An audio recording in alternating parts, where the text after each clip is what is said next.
Bonjour, je m'appelle Ousmane Touré, je suis spécialiste de la préhistoire de la Mauritanie. Aujourd'hui, je vais introduire le thème de ce cours qui est l'introduction à la préhistoire de la Mauritanie.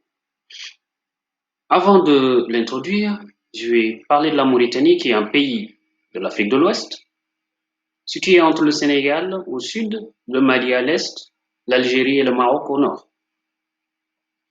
Les recherches préhistoriques en Mauritanie ont débuté avant l'indépendance.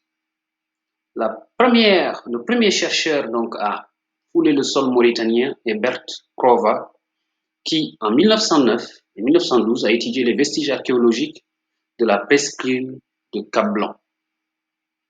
Il a fallu attendre la fin de la Seconde Guerre mondiale pour voir la constitution de collections archéologiques, notamment celles qui ont été déposées à l'Institut de paléontologie humaine à Paris, au Musée de l'Homme et à l'Institut fondamental de l'Afrique noire ancien, Institut français d'Afrique noire, par Théodore Monod et Raymond Moni.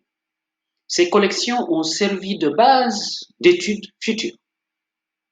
Aujourd'hui, parler de la préhistoire de la Mauritanie revient donc à s'appuyer sur l'historique des recherches qui ont permis de répertorier un nombre incalculable et intéressant donc de sites allant du paléolithique inférieur jusqu'au néolithique.